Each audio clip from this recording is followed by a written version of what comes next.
ask, and for that, you know everyone can be educated on the important things we discuss on VCPR. 10% is a really small amount. I remember when I was volunteering in Central America, to make myself appear less shallow, the native peoples would give you 10% of their land for a pair of mirrored sunglasses, and they would run around me saying chicle, chicle, which is Espanol for pretty woman.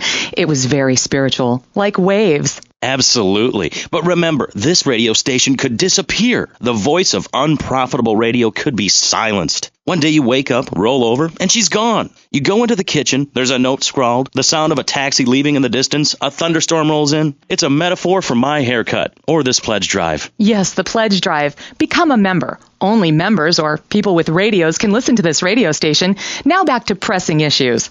Shouldn't we give out the phone number? Like I tell the children at the library I volunteer at, look it up yourself. No, you can't go to the bathroom, and stop crying. That's good advice. Now, back to pressing issues. Welcome back to Pressing Issues with me, Maurice Chavez. On our panel, we got the secessionist lunatic John F. Hickory, liberal rich kid Callum Crayshaw, and neo-fascist congressman Alex Shrub. Gentlemen, welcome back. Let's start with you, Mr. Hickory. Why the F? For Florida. I'm a patriot. I've even got an orange grove tattooed all over my groin. Excellent. But back to the matter at hand. Public safety.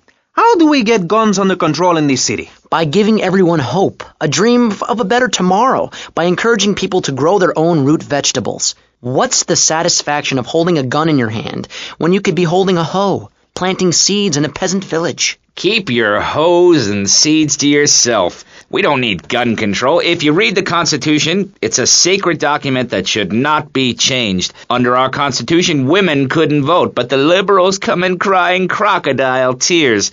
We need to get scaremongers and non-believers men like you, Chavez, under control.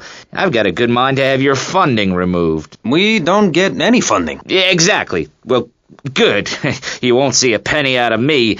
You've got to stop spreading these lies or I'll whip you myself. I'm not afraid. The Constitution asserts a man's right to bear arms and arm bears and all points in between. Whoever heard of a gun or a bear causing problems? This is all cocky pop or whatever that word is.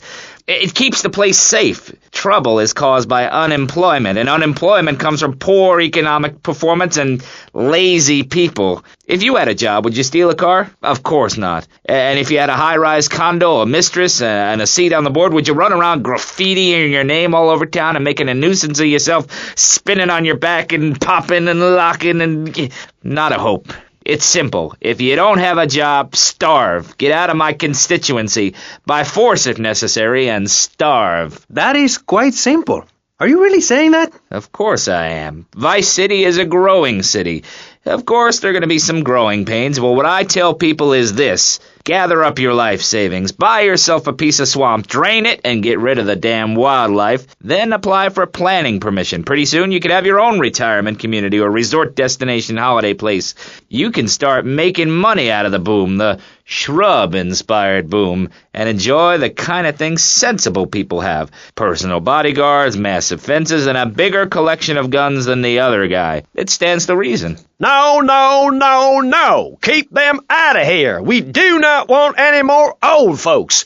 If there are any old people listening, go back to your homes. Florida does not want you. Please, die somewhere else. What's wrong with Nevada or Kansas?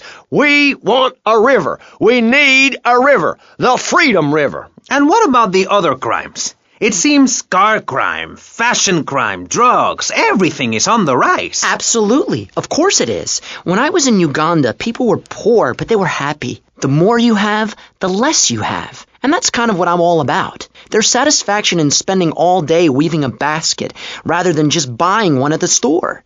At one point in Uganda, I saw a great lake of sand and a massive speaking dog.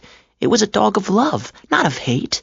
It was a spirit journey. What are you talking about? I'm talking about hopes, dreams, the magic of television, especially public television. Puppets can say what men cannot.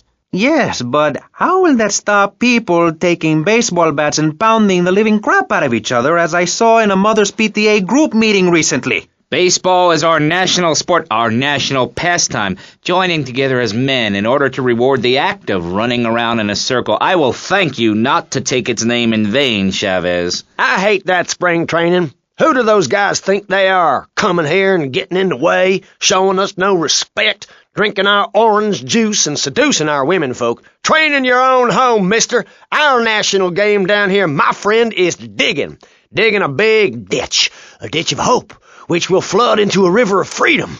So far, we've dug 17 feet. We're almost free, almost, when we are floating away in the Caribbean Sea, free to run things our way, singing Kumbaya in the sunshine. No school, no tax, free barbecue and pinball for everyone. Sophisticated entertainment. Yes, but what about the little guy? What about the guy who is standing there saying, I like being part of America. I like it a lot. I get public radio. I can hear Maurice Chavez. I own a small one-bedroom home, a business selling flowers to people stuck in traffic, 3 or 4 radios, all turned on to VCPR, a dog, 15 ice cubes. But I don't feel safe. I'm worried about gangs. Gangs are a myth put out by the liberal elite to patronize and demean the working man. I mean, what kind of right-minded youth from a poorer background is going to spend his time stealing things and posing in silly clothes when he could be getting ahead with a minimum wage job and making his parent proud? The dream of America is to live in a duplex and share a yard. Why would anyone want to threaten that great future? Answer me that and I'll show you a green dog. And speaking for the underdog, the foundation I set up with my trust fund, we believe gangs are a valid expression of a people's identity, a grouping, a community within a community.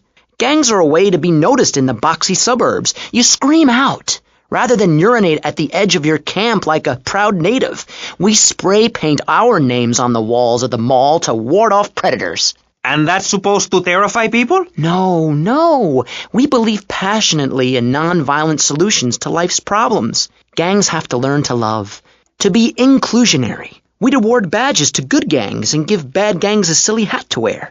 It would give people something to feel a part of. Kill with kindness, not a garden tool.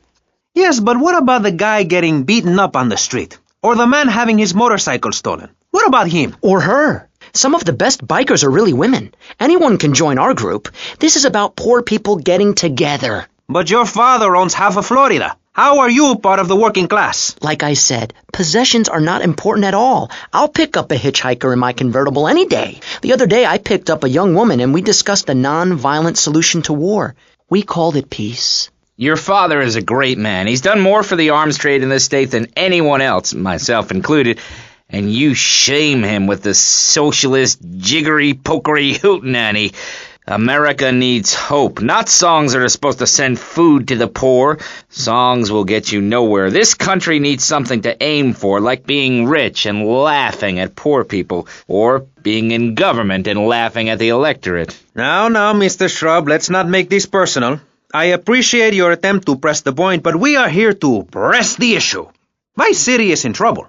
And I think we're not really providing any serious solutions. So far, we've got secessionism, rearing its ugly head for the first time in a century and a half. We've got ignore it, and we've got give everyone a flower. You're all a little unrealistic, yes? Now, come on now. My friend. Maurice? Not to say over-opinionated and moronic, Mr. Crashaw, how do we stop people running amok in the city with machine guns and heavy artillery? You've got to give a man a chance. Prisons are overflowing with wasted potential. Make the guilty men innocent once more. Free them from themselves. How? How on earth do you do that?